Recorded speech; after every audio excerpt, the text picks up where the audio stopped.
চুড়িতে কাপড় পেঁচানো দেখাবো আজকে। তার আগে দেখাচ্ছি কোন গ্লুটা কোন কাজে ব্যবহার করা হয়। ফেব্রিক গ্লুটা কাপড় পেঁচানোর জন্য ভালো এবং B6000 B7000 গ্লু হচ্ছে কুন্দনের জন্য ভালো।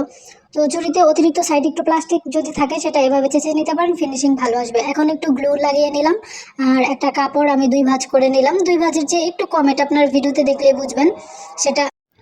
এখন আমি এভাবে আরো কয়েকটা ভাঁজ দিয়ে নিব। আমি আপনাদের দেখাচ্ছি, আপনারা দেখেন। আর আমার পেজে কিন্তু আপনারা এই সকল ম্যাটেরিয়ালস পেয়ে যাবেন।